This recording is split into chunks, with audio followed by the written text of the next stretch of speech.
திருமணம் ஆகாதவர்கள் அவர்களுடைய தகப்பனார் குடும்பத்தார் எங்களுடைய முருகர்கிட்ட வேண்டிக் கொள்வார்கள். வேண்டும் போது அவர்கள் வேண்டிக் கொண்டு போன பிறகு அவர்களுக்கு திருமணம் நிச்சயமாகி இங்கேயே இந்த கோயிலேயே வேண்டுதலை நிறைவேற்றுகின்ற அளவிற்கு இங்கேயே திருமணம் செய்வார்கள்.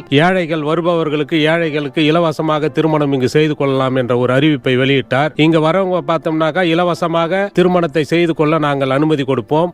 அவர்கள் இலவசமாக திருமணம் செய்து கொண்டு போவார்கள். ஆண் குழந்தை வேண்டுமா பெண் குழந்தை வேண்டுமா என்று வேண்டுதல் நிறைவேறுமா அதுவும் இந்த முருகர் அவர்களுக்கு கொடுத்திருக்கிறார். இந்த வகையில் தான் நம்முடைய இந்த கோயில் முருகர் அருள் எல்லோருக்கும் கிடைத்திருக்கிறார்கள். இந்த சிலையை உருவாக்கியவர் சொன்னோம்னா திருவாரூர் சபதி தியாகராஜன் சொல்லிட்டு இவரே தான் இந்த சேலத்தில் அந்த முருகர் கோயிலை கட்டினார். அந்த முருகர் கோயில் ரோட்டு கீழே கட்டினாரு.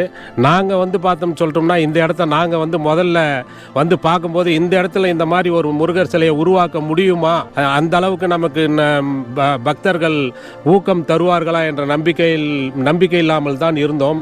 ஆரம்பத்தில் அதுக்கப்புறம் பார்த்தோம் சொன்னோம்னா பெரியவர் நடராஜ மொழியார் அவர்கள் பார்த்தோம்னா 2-3 இடத்த இந்த இடத்த மலையில சூஸ் பண்ணாரு.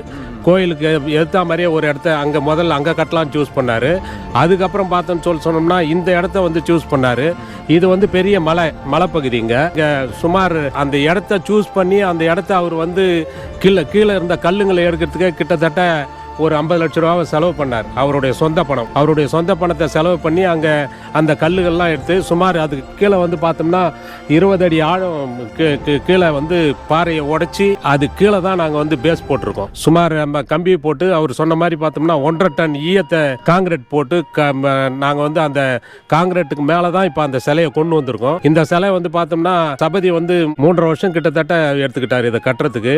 பெயிண்ட் பார்த்தோன்னு சொன்னோம்னா எங்கேயுமே கிடைக்காத அளவுக்கு பெயிண்ட் பார்த்தோம்னா வெளிநாட்டிலிருந்து வர வச்சு இதை மதுரையிலிருந்து ஒரே ஒரு கடைக்கார் மட்டும் தான் அதனுடைய டீலர். அவர்கிட்ட இருந்து 10 வருஷம் கேரண்டின்னு கொடுத்துருக்காரு. 1 லிட்டர் பெயிண்ட் 5000 ரூபாய்ன்னு நாங்க பார்த்தோம்னா மதுரையிலிருந்து வர வச்சு பெயிண்ட் அடிக்கிறதுக்கே 6 மாசம் எடுத்துக்கிட்டாங்க.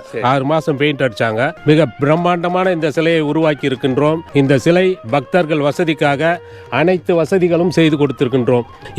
இங்கு இந்த சிலை ஆரம்பித்து சுமார் 4 மாதம் 5 மாதம் ஆகிறது. இதுவரையில் இங்கு போற பக்தர்களுக்கு எந்தவித ஒரு சிறு இடையூறும் இல்லாமல் சுயமாக அவர்கள் பார்த்து தரிசனத்தை முடித்துக்கொண்டு அனைவரும் இங்கே உட்காந்து தியானம் பண்ணுறது, இங்கே உட்காந்து கடவுளை வணங்குறது, எல்லாருமே பார்த்தோம்னா அவர்கள் நிம்மதிக்காக வேண்டி இங்கு கடவுளை தேடி வருகிறார்கள். அந்த கடவுள் இங்கே பக்தர்களுக்கு அருள் பளிக்கிறார் என்றது எங்களுடைய எண்ணம். இந்த திருக்கோயிலை பற்றிய முழு விவரங்களை தெரிந்து கொள்ள எங்களுடைய கோ டெம்பிள் யூடியூப் சேனலில் பாருங்கள்.